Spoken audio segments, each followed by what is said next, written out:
ఉపాధ్యాయులు సపోర్ట్ చేస్తే విద్యార్థులు అద్భుతాలు సృష్టిస్తారనే దానికి అనేక తార్కాణాలు ఉన్నటువంటి పరిస్థితి. అయితే ప్రస్తుతం కల్లూరుకు చెందినటువంటి ప్రభుత్వ పాఠశాల విద్యార్థులు అయితే మాత్రం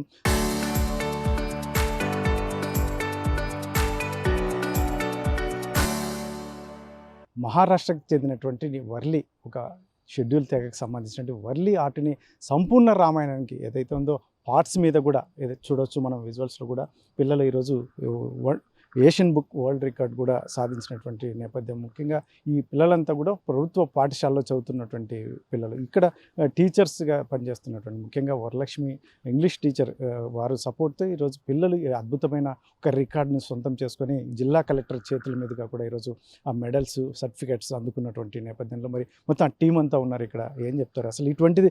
ఎందుకంటే ఈ ప్రభుత్వ పాఠశాలలో ఇటువంటి అంశాలను ఎక్కువగా ప్రొజెక్ట్ చేస్తే మాత్రం పిల్లల భవిష్యత్తు ఎలా ఉంటుంది, ముఖ్యంగా వీటి మీద పిల్లలకి ఎంత మేరకు ఉపయోగపడుతుంది అనేది అంశంపై మనతో మాట్లాడడానికి టీచర్స్ ఉన్నారు, విద్యార్థులు ఉన్నారు. ఏం చెప్తారు మేడం? ఎస్పెషల్లీ మీరు ఈ వర్లీ ఆర్ట్ని ఈ రకంగా పిల్లలకి నేర్పించడం, ఈరోజు Asian book of world record తీసుకోవడం, దీనికి మీ ప్లాన్ ఏంటి అసలు? ఓకే, అందరికీ నమస్కారం. నా పేరు డాక్టర్ వరలక్ష్మి. నేను వృత్తిరీత్యా ఇంగ్లీష్ టీచర్ని. జెడ్పీహెచ్ఎస్ కల్లూరు హై స్కూల్లో వర్క్ చేస్తున్నాను. అయితే సైకాలజీ నా ప్రవృత్తి. నేను సైకాలజీలో డాక్టరేట్ పొందాను. దాని తర్వాత 2021 నూతన జాతీయ విద్యా విధానం అమలు కోసం అని చెప్పేసి దాని మీద పరిశోధన చేశాను. కమిషనర్ ఆఫ్ స్కూల్ ఎడ్యుకేషన్ వారు డైట్ కాలేజెస్లో నన్ను ఫారెన్ సర్వీస్లో నియమించారు. అందులో భాగంగా నేను నూతన జాతీయ విద్యా విధానాన్ని అమలు చేయడం కోసం అని చెప్పేసి ఎలాంటి విద్యా విధానాలు దోహదపడతాయి అనే అంశం మీద పరిశోధన చేశాను. అప్పుడు ఈ కళాధారిత విద్యా విధానాలు అయితే విద్యార్థులకు సర్వతోముఖాభివృద్ధికి, సమగ్ర మూర్తిమత్వ వికాసానికి, మరియు అందులో బేసిక్ కాన్సెప్ట్స్ అయినటువంటి క్రియేటివిటీ, తర్వాత ఎక్స్పీరియన్షియల్ లెర్నింగ్ అంటే అనుభవాత్మక పరిజ్ఞానము, మరి ఇది చైల్డ్ సెంటర్డ్గా వాళ్ళంతటా వాళ్ళే ఇన్వాల్వ్ అయ్యి మరి నేర్చుకుంటున్నారు. మరి మెయిన్ ఇప్పుడు విలువలతో కూడిన విద్యార్థులకు సరిగా అందటం లేదు. వృత్తి విద్య సరిగా లేదు. మన భారతదేశంలో చూసుకున్నట్టయితే పాఠశాల స్థాయిలో కేవలం 2% మాత్రమే వృత్తి విద్య వీళ్ళకి అమల్లో ఉంది. దానివల్ల అన్ఎంప్లాయ్మెంట్ కూడా మనకి ఎక్కువగా ఉంటుంది. మిగతా అడ్వాన్స్డ్ కంట్రీస్ని మనం చూసుకున్నట్టయితే యూఎస్ఏలో 55% అమల్లో ఉంది, సౌత్ కొరియాలో 96% అమల్లో ఉంది. అందుకని వాళ్ళకి వొకేషనల్ ఎడ్యుకేషన్ ఉన్నప్పుడు మెయిన్ కోర్స్ ద్వారా వాళ్ళకి ఎంప్లాయ్మెంట్ లేకున్నప్పుడు వొకేషనల్ వృత్తి విద్య ద్వారా వాళ్ళు ఎంప్లాయ్మెంట్ పొందుతున్నారు. ఏదైతే ఎంటర్టైన్మెంట్ కోసం నేర్చుకున్నారో అది ఎంప్లాయ్మెంట్గా తీసుకొని ఎంపవర్మెంట్ సాధిస్తున్నారు. నేను ఆ కాన్సెప్ట్ని బేసిక్గా తీసుకునేసి విద్యార్థులకు వృత్తి విద్య, విలువలతో కూడిన విద్య రెండింటినీ పరిచయం చేయడం కోసం అని చెప్పేసి ఈ విధంగా సంపూర్ణ రామాయణాన్ని విద్యార్థులకు మొదట పరిచయం చేశాను. అయితే వర్లీ ఆర్ట్ ఎంచుకోవడానికి కారణం ఏంటంటే వర్లీ అనేది ఒక గిరిజన చిత్రకళ. దీంట్లో కేవలం త్రిభుజాలు మరియు వృత్తాలు మాత్రమే ఉంటాయి. దీన్ని ఆర్టిస్ట్ కావాల్సిన అవసరం లేదు. ఇది గీయాలంటే ఎవ్రీ స్టూడెంట్, ప్రతి విద్యార్థి కూడా అవలీలగా అద్భుతంగా ఇది నేర్చుకుంటున్నారు. నేను విద్యార్థులకు చిన్న చిన్న కాన్సెప్ట్ని ఫస్ట్ పరిచయం చేశాను సార్. లైక్ ఫెస్టివల్స్, క్లాస్లో ఉన్నటువంటి చిన్న చిన్న కాన్సెప్ట్స్, రకరకాల సబ్జెక్ట్స్ కూడా నేర్పించాను వీళ్ళకి. వ్యవసాయము, ఈ కాన్సెప్ట్స్ అన్నింటినీ విద్యార్థులకు పరిచయం చేసినప్పుడు వర్లీ ఆర్ట్ ద్వారా వాళ్ళు చాలా ఈజీగా గీస్తున్నారు. ఫస్ట్ టైం అయినా కూడా చాలా ప్రొఫిషియెంట్గా డ్రా చేశారు. దాన్ని చూసి నేను వీళ్ళకి ఏం నేర్పించినా అద్భుతంగా నేర్చుకుంటారు అని చెప్పేసి రామాయణాన్ని వీళ్ళకి 10th క్లాస్లో ఉపవాచకంలో 20 మార్కులకి రామాయణం ఉంది. సో ఇక్కడ పరీక్షల్లో మార్కులతో పాటుగా వీళ్ళ ప్రవర్తనలో కూడా మార్పు తీసుకురావడానికి ఈ సంపూర్ణ రామాయణాన్ని వర్లీ ఆర్ట్లో నేర్పిస్తే చాలా ఉపయోగపడుతుంది అనే ఒక ఐడియాతో నేను విద్యార్థులకి మెల్లగా పరిచయం చేశాను. వాళ్ళు కూడా చాలా చక్కగా నేర్చుకున్నారు. అందులో ఎక్కువ బాగా ఇంట్రెస్ట్ చూపించిన పిల్లల్ని ఎంపిక చేసుకొని వాళ్ళకి పెయింటింగ్ కూడా నేర్పించాను. సో పెయింటింగ్ ఫస్ట్ ఇంట్రొడ్యూస్ చేసినప్పుడు కొంతమంది ఇది చాలా ఈజీగా ఉంది, నాకు ఆర్టిస్టిక్ స్కిల్ లేకపోయినా నేను ఒక ఆర్టిస్ట్ అయిన భావన కలుగుతుంది అని చెప్పి ఆనందించారు.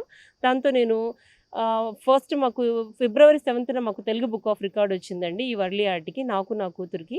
అది పిల్లలతో నేను పంచుకున్నప్పుడు పిల్లలు నా దగ్గర చాలా చనువుగా ఉంటారు. టీచర్ మీకు మాత్రమేనా, మాకు కూడా తెలుగు బుక్ ఆఫ్ రికార్డు ఇలాంటివి రావాలంటే మేము ఏం చేయాలి, మీరు మమ్మల్ని గైడ్ చేస్తే మేము కూడా నేర్చుకుంటాం, ఏదైనా మేము కూడా సాధిస్తాం, మాకు కూడా నేర్పించండి అని అడిగారు. సో అందులో భాగంగా వినూత్నంగా వీళ్ళకి ఏదైనా ప్రయత్నం చేస్తేనే తెలుగు బుక్ ఆఫ్ రికార్డ్ లాగా ఒక బుక్ ఆఫ్ రికార్డ్ వస్తుందనే దాంతో వీళ్ళ కోసం అని చెప్పి నేను ఆలోచించి, ఇంతవరకు ఎవరు ప్రయత్నం చేయలేంది కుండల మీద రామాయణాన్ని పెయింటింగ్ ద్వారా నేర్పించాలని చెప్పేసి క్లాస్లో నేను ఆర్ట్ టీచర్ని కాదు, అడిషనల్ క్లాసెస్ లేవు, అయినా కూడా ఎవరైతే లీవ్ పెడతారో ఆ క్లాస్ సమయాన్నంతా కూడా నేను సద్వినియోగం చేసుకొని విద్యార్థులకి నేను ఇది నేర్పించడం జరిగింది. విద్యార్థులు కూడా అంతే శ్రద్ధతో వాళ్ళ సహకారాన్ని అందించారు. దానివల్ల 20 మార్కులకు వచ్చే సంపూర్ణ రామాయణాన్ని 20 కుండల మీద 20 నిమిషాల్లో రివిజన్ అయ్యే రకంగా ఒక రికార్డు మేము సాధించడం జరిగింది. దాంట్లో భాగంగానే మాకు Asian book of world record వచ్చింది. అయితే ఈరోజు కలెక్టర్ గారి చేతుల మీదుగా మేము ఆ బుక్ ఆఫ్ రికార్డ్ని తీసుకోవడము, మా విద్యార్థులందరికీ అభినందనలు రావడము నాకు చాలా గర్వకారణంగా ఉంది, ఆనందంగా ఉంది. ఈ ఆర్ట్ అనేది విద్యార్థులకు విలువలతో కూడిన విద్యను అందించడానికి, వృత్తి విద్యను నేర్పించడానికి, అంతేకాకుండా పురాణ ఇతిహాసాలను చక్కగా సంస్కృతి సంప్రదాయాలను కూడా విద్యార్థులకు పరిచయం చేయడానికి ఎంతగానో ఉపయోగపడుతుంది. ఇది ఏ టీచర్ అయినా కూడా వాళ్ళ విద్యార్థులకి చక్కగా నేర్పించవచ్చు.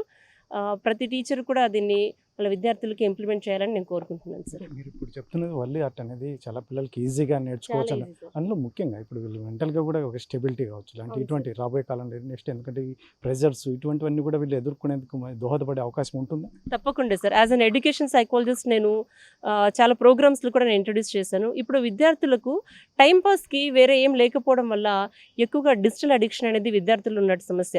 మనం 19th 20th సెంచరీలో చూసుకున్నట్టయితే ఏం సమస్యలు ఉన్నాయి యువతలో అంటే అన్ఎంప్లాయ్మెంటు, పావర్టీ రకరకాలు ఉండేటివి. ఇప్పుడు మీరు గూగుల్లో ఫస్ట్ చూసినట్టయితే ఇప్పుడు ఉన్నటువంటి యువతల సమస్య డిజిటల్ అడిక్షన్. ఎందుకంటే వాళ్ళకి ప్రొడక్టివ్ యాక్టివిటీస్ ఏవి లేకపోవడం వల్ల అందరూ మొబైల్కి బానిసైపోయినారు, సోషల్ మీడియాకి బానిసైపోయినారు. అయితే విద్యార్థుల్ని మనం ఆ సమస్య నుంచి బయటకు తీసుకురావాలంటే ఇలాంటి ఉపయోగకరమైనటువంటి పనులు చేయించినట్టయితే వాళ్ళు చక్కగా దీని మీద ఫోకస్ని అటెన్షన్ దీని మీద ఫోకస్ చేస్తారు. మరియు చక్కగా ఇలాంటి ఆర్ట్ నేర్చుకోవడం ద్వారా వాళ్ళలో మూర్తిమత్వ వికాసం కూడా బాగా జరుగుతుంది, విలువలు పెంపొందిస్తాయి, అనుభవాత్మకంగా ఎన్నో నేర్చుకుంటారు. వాళ్ళ ఈ అంశము మీ పిల్లలకే పరిమితం అవుతుందా ముఖ్యంగా? ఎందుకంటే స్టేట్ వైడ్ ఇప్పుడు ఉన్నటువంటి సిచ్యువేషన్లో విద్యాశాఖ మంత్రి కూడా కొంచెం వినూత్నంగా ఆలోచన చేస్తున్నటువంటి పరిస్థితి. మరి విద్యాశాఖ మంత్రి దృష్టికి తీసుకువెళ్ళే ప్రయత్నం ఏమైనా చేయబోయే అవకాశం ఏమైనా ఉంది? సార్, ఈ విషయంగా అయితే నేను మీ మీడియా వారిని నేను రిక్వెస్ట్ చేసుకుంటున్నాను. ఎందుకంటే స్కూల్ టీచర్గా నాకు డైరెక్ట్గా మంత్రిని అప్రోచ్ అయ్యే అవకాశం లేదు కాబట్టి.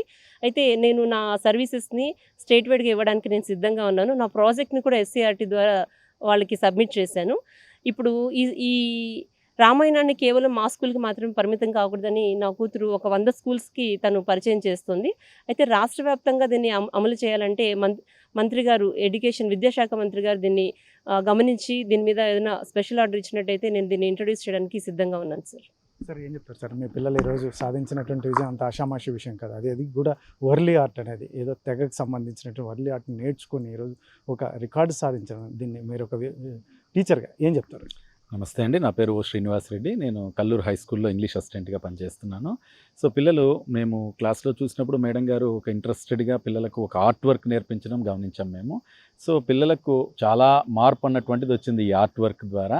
సో వాళ్ళ బిహేవియర్లో కానీ, తర్వాత వాళ్ళకు ఉన్నటువంటి క్రియేటివ్ ఎంతూజియాస్టిక్గా వీళ్ళు చాలా బాగా ఎంతూజియాస్టిక్గా చేయడం, దాన్ని మేము కూడా ఎంకరేజ్ చేయడం. మేడం గారిదే ప్రధాన పాత్ర అయినప్పటికీ మిగిలిన స్టాఫ్ కూడా దీన్ని ఎంకరేజ్ చేయడం, ఎవరు కూడా అబ్జెక్ట్ చేయకుండా వాళ్ళందరికీ సపోర్ట్ ఇవ్వడం, పిల్లల్ని కూడా మీరు బాగా నేర్చుకోండి అని చెప్పడం, ఇవన్నీ కూడా బాగా జరిగాయి.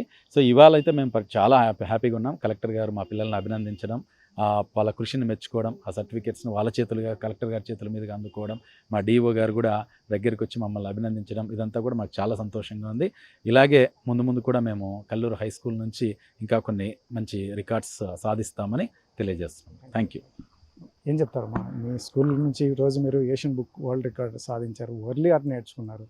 వీటి అన్నిటికీ వెనుక ఏం జరిగింది, ఏం చెప్తారు దీన్ని? వర్లీ ఆర్ట్ అనేది ఒక గిరిజన చిత్రకళ. దీనిని మా స్కూల్లో పరిచయం చేసినటువంటి ఒక గొప్ప వ్యక్తి వచ్చేసి డాక్టర్ M. వరలక్ష్మి. ఫస్ట్ తను టీచర్ ఆర్ట్ నేర్పించినప్పుడు మేము ఇది చాలా ఈజీగా మరియు చాలా ఇంట్రెస్ట్గా ఈ ఆర్ట్ని నేర్చుకున్నాము. ఈ ఆర్ట్ నేర్చుకున్న ద్వారా మేము ఫస్ట్ కొన్ని కాన్సెప్ట్స్, ఇరిగేషన్, ఫార్మింగ్, అలా కొన్ని కాన్సెప్ట్స్ క్లాస్ రూమ్లో గీసాము. అలా గీస్తూ ఉండగా టీచర్కి Telugu book of world records ఫిబ్రవరిలో వచ్చింది. టీచర్కి వచ్చినందువలన మేము కూడా ఎక్కువ ఇంట్రెస్ట్ చూపించేసి, టీచర్ ఇది రావాలంటే మాకు కూడా ఏం చేయాలి అని ఒక గైడ్ లైన్స్ అడిగిన తర్వాత టీచరు ఫస్ట్ రామాయణంని నేర్చుకోండి అని చెప్పారు. టీచర్ చెప్పినట్లుగా నేర్చుకున్న తర్వాత వర్లీ ఆర్ట్ని రామాయణంని మొత్తం 20 మార్కులకు వచ్చే 10వ తరగతి ఉపవార్షికంలో 20 కుండల మీద గీసేలాగా మాకు టీచర్ ట్రైనింగ్ ఇచ్చారు. ఆ టీచర్ ఇచ్చిన ట్రైనింగ్ వలన మేము అన్ని కుండల మీద లాస్ట్ ఇయర్లో గీసేసాము. 20 కుండల మీద ఈజీగా గీసేసాము. అందుకు గీసిన తర్వాత ఏప్రిల్ ఏప్రిల్ లాస్ట్ ఎండింగ్ 24న పోయిన ఇయర్ మాకు Asian book of world records వచ్చింది. వరల్డ్ రికార్డ్ వచ్చినందువలన మేము చాలా హ్యాపీగా మరియు మా స్కూల్కి మంచి పేరు వస్తుందని చాలా సంతోషంగా ఉన్నాము. అంటే మీరు నేర్చుకున్నారు, ఇది ఇంత ఈజీగా నేర్చుకున్నామని మీరు చెప్తున్నారు. మిగతా విద్యార్థులు కూడా నేర్చుకోవడానికి ఈజీగానే ఉంటుందా? నేర్చుకోవడానికి చెప్తారా మీరు? మిగతా విద్యార్థులు కూడా తప్పకుండా ఈజీగా నేర్చుకోవచ్చు. ట్రయాంగిల్స్ మరియు సర్కిల్స్, వృత్తాకారాలు మరియు త్రిభుజాలు తెలిసిన ఏ విద్యార్థి అయినా సునాయాసంగా మరియు సులభంగా వాటిని ఖచ్చితంగా నేర్చుకోగలరు. మొత్తం మీద అయితే మొత్తం ప్రభుత్వ పాఠశాల కల్లూరుకు సంబంధించిన ప్రభుత్వ పాఠశాల విద్యార్థులు సాధించిన విజయం అంత ఆషామాషి విషయం కాదు. ముఖ్యంగా Asian book world record Warli art ద్వారా చేసినటువంటి ఏదైతే సంపూర్ణ రామాయణాన్ని కుండల మీద గీస్తూ వీరు ఏదైతే ఉందో Asian book of world record సాధించడం అంత ఆషామాషి విషయం కాదని చెప్తున్నటువంటి నేపథ్యంలో ఈరోజు కలెక్టర్ చేతుల మీదుగా అందుకోవడం అనేది చాలా అద్భుతమైన విషయాన్ని వారు చెప్తున్నటువంటి నేపథ్యంలో ముఖ్యంగా ఇక్కడ ఏదైతే ఉందో ఇంగ్లీష్ టీచర్ అయినటువంటి వరలక్ష్మి గారి కృషి అనేది చాలా అంత ఆషామాషి విషయం కాదు. ఆవిడ కూడా చెప్తున్నది ఒకటే, ఇప్పుడు రాష్ట్ర ప్రభుత్వం ముఖ్యంగా మంత్రి నారా లోకేష్ అయితే ఇటువంటి మెరుగైన విద్యను సపోర్ట్ చేయడానికి సిద్ధంగా ఉన్నటువంటి నేపథ్యంలో మాకు అవకాశం కల్పిస్తే మాత్రం నేను రాష్ట్ర వ్యాప్తంగా ఇటువంటి విద్యను బోధించడానికి సిద్ధంగా ఉన్నాము అని చెప్పేసి ఇక్కడ ఏదైతే కల్లూరులో టీచర్గా పనిచేస్తున్నటువంటి వరలక్ష్మి గారు చెప్తున్నటువంటి నేపథ్యం. కెమెరా పర్సన్ సుధాకర్తో చల్లాకి నాయుడు, RTV, అనంతపురం జిల్లా.